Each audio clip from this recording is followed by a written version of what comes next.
मीका अध्याय 1 से 7। अध्याय 1। यहोवा का वचन जो यहूदा के राजा योताम, आहाज और हिजकिय्याह के दिनों में मोरेशितवासी मीका को पहुंचा, जिसको उसने शुम्रोन और यरूशलेम के विषय में पाया। सामरिया और यरूशलेम के लिए विलाप। हे जाति जाति के सब लोगों, सुनो। हे पृथ्वी, तू उस सब समेत जो तुझ में है, ध्यान दे। प्रभु यहोवा तुम्हारे विरुद्ध, वरन परमेश्वर अपने पवित्र मंदिर में से तुम पर साक्षी दे। 3 क्योंकि देख, यहोवा अपने पवित्र स्थान से बाहर निकल रहा है, और वह उतरकर पृथ्वी के ऊंचे स्थानों पर चलेगा। 4 पहाड़ उसके नीचे गल जाएंगे, और तराएं ऐसे फटेंगी, जैसे मोम आग की आंच से, और पानी जो घात से नीचे बहता है। 5 यह सब याकूब के अपराध और इस्राएल के घराने के पाप के कारण होता है। याकूब का अपराध क्या है? क्या सामरिया नहीं? और यहूदा के ऊंचे स्थान क्या हैं? क्या यरूशलेम नहीं?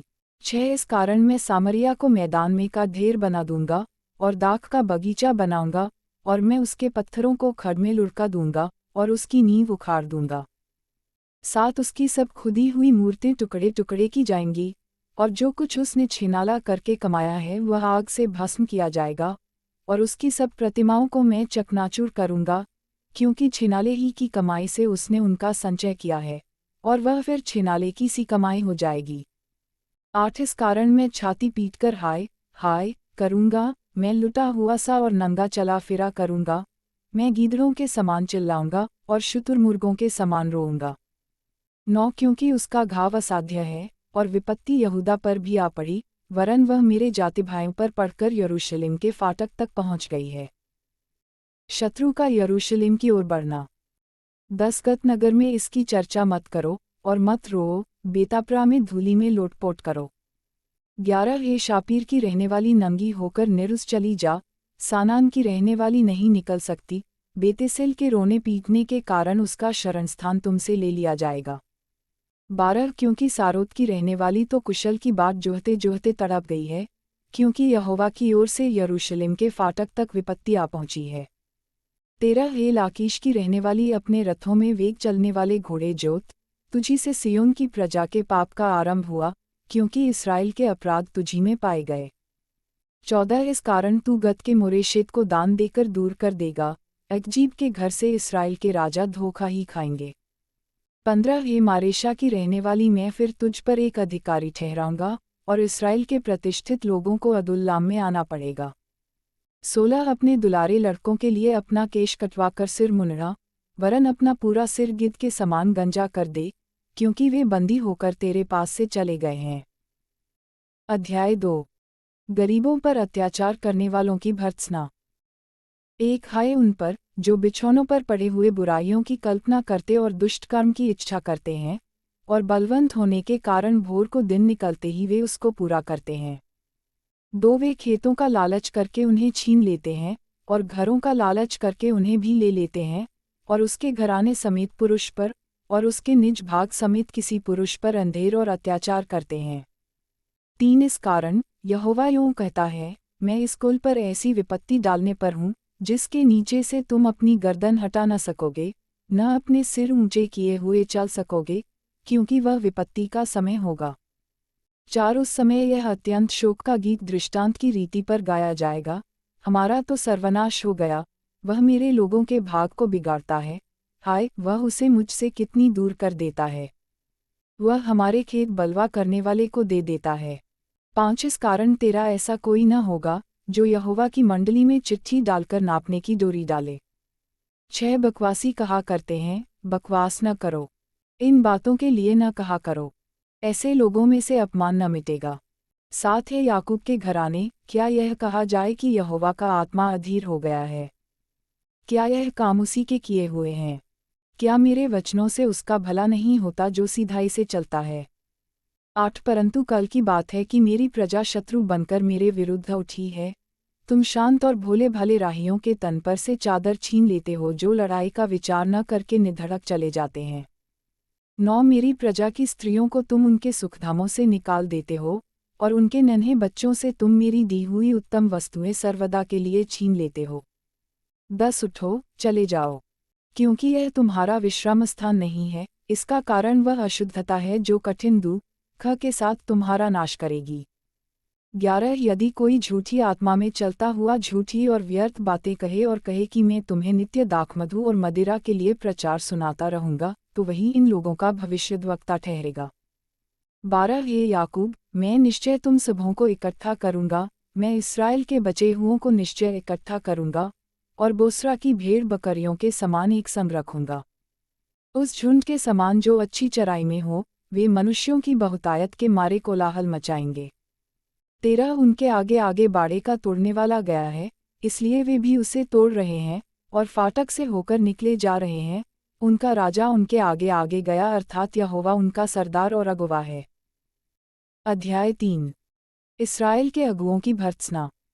एक में ने कहा, हे याकूब के प्रधानों, हे इस्राएल के घराने के न्यायियों, सुनो। क्या न्याय का भेद जानना तुम्हारा काम नहीं? 2 तुम तो भलाई से बैर और बुराई से प्रीति रखते हो, मानो तुम लोगों पर से उनकी खाल उधेड़ लेते और उनकी हड्डियों पर से उनका मांस नोच लेते हो। 3 वरन तुम मेरे लोगों का मांस खा भी लेते और उनकी खाल उधेड़ते हो। तुम उनकी हड्डियों को हांडी में पकाने के लिए तोड़ डालते और उनका मांस हंडे में पकाने के लिए टुकड़े टुकड़े करते हो। 4 वे उस समय यहोवा की दुहाई देंगे, परंतु वह उनकी न सुनेगा, वरन उस समय वह उनके बुरे कामों के कारण उनसे मुंह मोड़ लेगा। 5 यहोवा का यह वचन है कि जो भविष्यद्वक्ता मेरी प्रजा को भटका देते हैं और जब उन्हें खाने को मिलता है तब शांति शांति पुकारते हैं, और यदि कोई उनके मुंह में कुछ न दे तो उसके विरुद्ध युद्ध करने को तैयार हो जाते हैं। 6 इस कारण तुम पर ऐसी रात आएगी कि तुमको दर्शन न मिलेगा और तुम ऐसे अंधकार में पड़ोगे कि भावी न कह सकोगे। भविष्यद्वक्ताओं के लिए सूर्य अस्त होगा और दिन रहते उन पर अंधियारा छा जाएगा। 7 दर्शी लज्जित होंगे और भावी कहने वालों के मुंह काले होंगे, और वे सब के सब अपने ओंठों को इसलिए ढांपेंगे कि परमेश्वर की ओर से उत्तर नहीं मिलता। 8 परंतु मैं तो यहोवा की आत्मा से शक्ति, न्याय और पराक्रम पाकर परिपूर्ण हूँ कि मैं याकूब को उसका अपराध और इस्राएल को उसका पाप जता सकूं। 9 हे याकूब के घराने के प्रधानों, हे इस्राएल के घराने के न्यायों, हे न्याय से घृणा करने वालों और सब सीधी बातों को टेढ़ी मेढ़ी करने वालों, यह बात सुनो। 10 तुम सियोन को हत्या करके और यरूशलेम को कुटिलता करके दृढ़ करते हो। 11 उसके प्रधान घूस ले लेकर विचार करते और याजक दाम ले लेकर व्यवस्था देते हैं और भविष्यद्वक्ता रुपये के लिए भावी कहते हैं, तो भी वे यह कहकर यहोवा पर भरोसा रखते हैं, यहोवा हमारे बीच में है, इसलिए कोई विपत्ति हम पर न आएगी। 12 इसलिए तुम्हारे कारण सियोन जोतकर खेत बनाया जाएगा और यरूशलेम खंडहरों का ढेर हो जाएगा, और जिस पर्वत पर भवन बना है वह वन के ऊंचे स्थान सा हो जाएगा। अध्याय 4 शांति का राज्य। एक अंत के दिनों में ऐसा होगा कि यहोवा के भवन का पर्वत सब पहाड़ों पर दृढ़ किया जाएगा और सब पहाड़ियों से अधिक ऊंचा किया जाएगा, और हर जाति के लोग धारा के समान उसकी ओर चलेंगे। 2 और बहुत सी जातियों के लोग जाएंगे और आपस में कहेंगे, आओ हम यहोवा के पर्वत पर चढ़कर याकूब के परमेश्वर के भवन में जाएं, तब वह हमको अपने मार्ग सिखाएगा और हम उसके पथों पर चलेंगे। क्योंकि यहोवा की व्यवस्था सियोन से और उसका वचन यरूशलेम से निकलेगा। 3 वह बहुत से देशों के लोगों का न्याय करेगा और दूर दूर तक की सामर्थी जातियों के झगड़ों को मिटाएगा, इसलिए वे अपनी तलवारें पीटकर हल के फाल और अपने भालों से हंसिया बनाएंगे। तब एक जाति दूसरी जाति के विरुद्ध तलवार फिर न चलाएगी, 4 और लोग आगे को युद्ध विद्या न सीखेंगे, परंतु वे अपनी अपनी दाखलता और अंजीर के वृक्ष तले बैठा करेंगे और कोई उनको न डराएगा। सेनाओं के यहोवा ने यही वचन दिया है। 5 सब राज्यों के लोग तो अपने अपने देवता का नाम लेकर चलते हैं, परंतु हम लोग अपने परमेश्वर यहोवा का नाम लेकर सदा सर्वदा चलते रहेंगे। बँधुआई से इस्राएल की वापसी। 6 यहोवा की यह वाणी है, उस समय मैं प्रजा के लंगड़ों को और जबरन निकाले हुओं को और जिनको मैंने दुख दिया है उन सबको इकट्ठे करूँगा। 7 और लंगड़ों को मैं बचा रखूँगा और दूर किए हुओं को एक सामर्थी जाति कर दूंगा, और यहोवा उन पर सियोन पर्वत के ऊपर से सदा राज्य करता रहेगा। 8 हे अदेर के गुम्मट, हे सियोन की पहाड़ी, पहली प्रभुता अर्थात यरूशलेम का राज्य तुझे मिलेगा। 9 अब तू क्यों चिल्लाती है? क्या तुझ में कोई राजा नहीं रहा? क्या तेरा युक्ति करने वाला नष्ट हो गया, जिससे जचा स्त्री के समान तुझे पीड़ा उठती है? 10 है सियोन की बेटी, जचा स्त्री के समान पीड़ा उठाकर उत्पन्न कर, क्योंकि अब तू गढ़ी में से निकलकर मैदान में बसेगी, वरन बैबीलोन तक जाएगी, वहीं तू छुड़ाई जाएगी, अर्थात वहीं यहोवा तुझे तेरे शत्रुओं के वश में से छुड़ा लेगा। 11 अब बहुत सी जातियां तेरे विरुद्ध इकट्ठी होकर तेरे विषय में कहेंगी, सियोन अपवित्र की जाए, और हम अपनी आंखों से उसको निहारें। 12 परंतु वे यहोवा की कल्पनाएं नहीं जानते, न उसकी युक्ति समझते हैं, कि वह उन्हें ऐसा बटोर लेगा जैसे खलिहान में पूले बटोरे जाते हैं।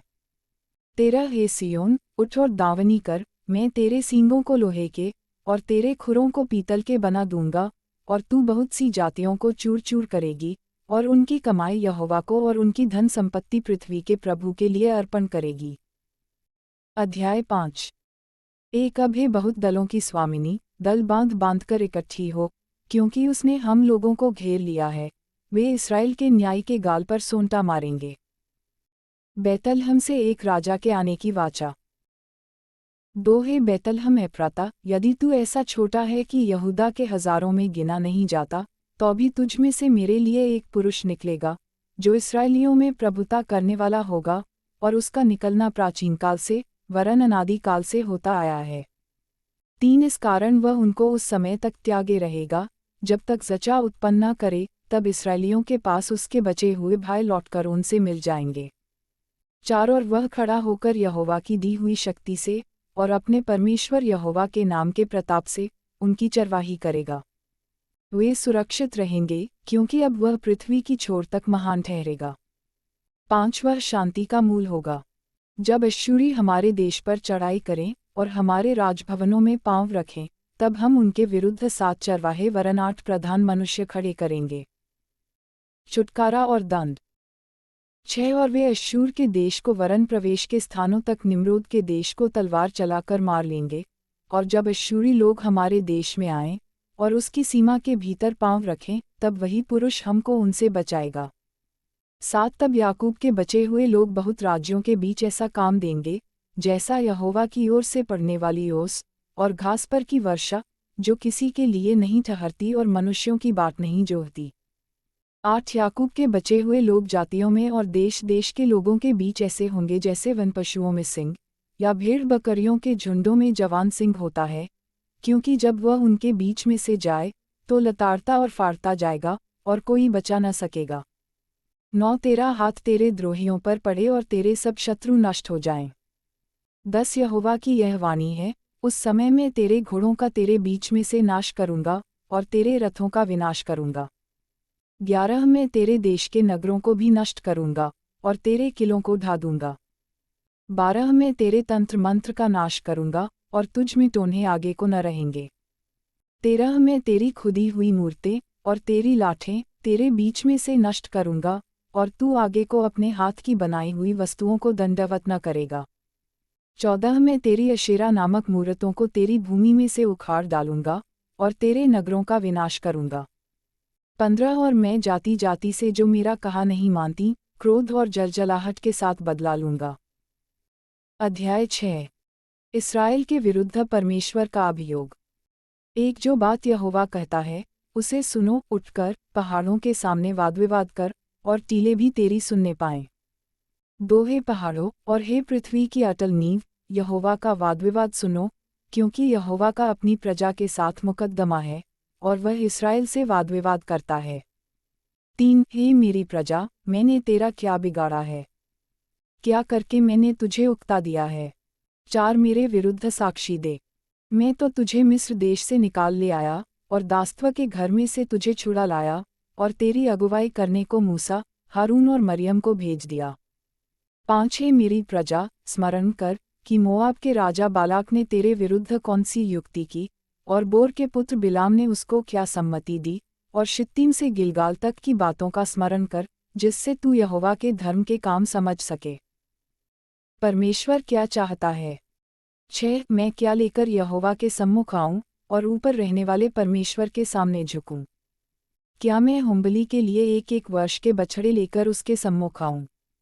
7 क्या यहोवा हजारों मेढ़ों से, या तेल की लाखों नदियों से प्रसन्न होगा?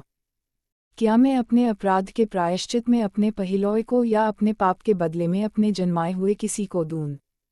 8 हे मनुष्य, वह तुझे बता चुका है कि अच्छा क्या है, और यहोवा तुझसे इसे छोड़ और क्या चाहता है, कि तू न्याय से काम करे, और कृपा से प्रीति रखे और अपने परमेश्वर के साथ नम्रता से चले। 9 यहोवा इस नगर को पुकार रहा है, और संपूर्ण ज्ञान तेरे नाम का भय मानना है, राजदंड की, और जो उसे देने वाला है उसकी बात सुनो। 10 क्या अब तक दुष्ट के घर में दुष्टता से पाया हुआ धन और छोटा ऐपा घृणित नहीं है? 11 क्या मैं कपट का तराजू और घटबड़ के बटखरों की थैली लेकर पवित्र ठहर सकता हूँ? 12 यहाँ के धनवान लोग उपद्रव का काम देखा करते हैं, और यहाँ के सब रहने वाले झूठ बोलते हैं और उनके मुंह से छल की बातें निकलती हैं। 13 इस कारण मैं तुझे मारते मारते बहुत ही घायल करता हूँ, और तेरे पापों के कारण तुझको उजाड़ डालता हूँ। 14 तू खाएगा, परंतु तृप्त न होगा, तेरा पेट जलता ही रहेगा, और तू अपनी संपत्ति लेकर चलेगा, परंतु न बचा सकेगा, और जो कुछ तू बचा भी ले, उसको मैं तलवार चलाकर लुटवा दूंगा। 15 तू बोएगा, परंतु लवेगा नहीं, तू जैतून का तेल निकालेगा, परंतु लगाने न पाएगा, और दाख रौंदेगा, परंतु दाखमधु पीने न पाएगा। 16 क्योंकि वे उम्री की विधियों पर और अहाब के घराने के सब कामों पर चलते हैं, और तुम उनकी युक्तियों के अनुसार चलते हो, इसलिए मैं तुझे उजाड़ दूंगा, और इस नगर के रहने वालों पर ताली बजवाऊंगा, और तुम मेरी प्रजा की नामधराई सहोगे। अध्याय 7 इस्राएल का नैतिक पतन। 1 हाय मुझ पर, क्योंकि मैं उस जन के समान हो गया हूँ जो धूपकाल के फल तोड़ने पर, या रही हुई दाख बीनने के समय के अंत में आ जाए। मुझे तो पक्की अंजीरों की लालसा थी, परंतु खाने के लिए कोई गुच्छा नहीं रहा। 2 भक्त लोग पृथ्वी पर से नष्ट हो गए हैं, और मनुष्यों में एक भी सीधा जन नहीं रहा। वे सब के सब हत्या के लिए घात लगाते और जाल लगाकर अपने अपने भाई का आहेर करते हैं। 3 वे अपने दोनों हाथों से मन लगाकर बुराई करते हैं। हाकिम घूस मांगता और न्याय घूस लेने को तैयार रहता है, और रईस अपने मन की दुष्टता वर्णन करता है। इसी प्रकार से वे सब मिलकर जालसाजी करते हैं। 4 उनमें से जो सबसे उत्तम है, वह कटीली झाड़ी के समान खदाई है। जो सबसे सीधा है, वह कांटे वाले बाड़े से भी बुरा है। तेरे पहरुओं का कहा हुआ दिन अर्थात तेरे दंड का दिन आ गया है। अब वे शीघ्र चौंधिया जाएंगे। 5 मित्र पर विश्वास मत करो, परममित्र पर भी भरोसा मत रखो, वरन अपनी अर्धांगिनी से भी संभल कर बोलना। 6 क्योंकि पुत्र पिता का अपमान करता, और बेटी माता के, और बहू सास के विरुद्ध उठती है। मनुष्य के शत्रु उसके घर ही के लोग होते हैं। 7 परंतु मैं यहोवा की ओर ताकता रहूंगा, मैं अपने उद्धारकर्ता परमेश्वर की बाट जोहता रहूंगा, मेरा परमेश्वर मेरी सुनेगा। उद्धार परमेश्वर ही से। 8 हे मेरी बैरिन, मुझ पर आनंद मत कर, क्योंकि ज्यों ही मैं गिरूंगा त्यों ही उठूंगा, और ज्यों ही मैं अंधकार में पड़ूंगा त्यों ही यहोवा मेरे लिए ज्योति का काम देगा। 9 मैंने यहोवा के विरुद्ध पाप किया है, इस कारण मैं उस समय तक उसके क्रोध को सहता रहूंगा जब तक कि वह मेरा मुकद्दमा लड़कर मेरा न्याय न चुकाएगा। उस समय वह मुझे उजियाले में निकाल ले आएगा, और मैं उसका धर्म देखूंगा। 10 तब मेरी बैरिन जो मुझसे यह कहती है कि तेरा परमेश्वर यहोवा कहाँ रहा, वह भी उसे देखेगी और लज्जा से मुंह ढांपेगी। मैं अपनी आँखों से उसे देखूंगा, तब वह सड़कों की कीच के समान लताड़ी जाएगी। 11 तेरे बाड़ों के बांधने के दिन उसकी सीमा बढ़ाई जाएगी। 12 उस दिन अश्शूर से, और मिस्र के नगरों से, और मिस्र और महांत के बीच के, और समुद्र और पहाड़ के बीच के देशों से लोग तेरे पास आएंगे। 13 तो भी यह देश अपने रहने वालों के कामों के कारण उजाड़ ही रहेगा। इस्राएल पर परमेश्वर की दया। 14 तू लाठी लिए हुए अपनी प्रजा की चरवाही कर, अर्थात अपने निज भाग की भेड़ बकरियों की, जो करमेल के वन में अलग बैठती हैं, वे पूर्वकाल के समान बाशान और गिलाद में चरा करें। 15 जैसे कि मिस्र देश से तेरे निकल आने के दिनों में, वैसी ही अब मैं उसको अद्भुत काम दिखाऊंगा। 16 अन्यजातियां देखकर अपने सारे पराक्रम के विषय में लजाएंगी, वे अपने मुंह को हाथ से छिपाएंगी, और उनके कान बहिरे हो जाएंगे। 17 वे सर्प के समान मिट्टी चाटेंगी, और भूमि पर रेंगने वाले जंतुओं की भांति अपने बिलों में से कांपती हुई निकलेंगी। वे हमारे परमेश्वर यहोवा के पास थरथराती हुई आएंगी, और वे तुझसे डरेंगी। 18 तेरे समान ऐसा परमेश्वर कहाँ है जो अधर्म को क्षमा करे और अपने निज भाग के बचे हुओं के अपराध को ढांप दे। वह अपने क्रोध को सदा बनाए नहीं रहता, क्योंकि वह करुणा से प्रीति रखता है। 19 वह फिर हम पर दया करेगा और हमारे अधर्म के कामों को लताड़ डालेगा। तू उनके सब पापों को गहरे समुद्र में डाल देगा। 20 तू याकूब के विषय में वह सच्चाई और अब्राहम के विषय में वह करुणा पूरी करेगा, जिसकी शपथ तू प्राचीनकाल के दिनों से लेकर अब तक हमारे पितरों से खाता आया है।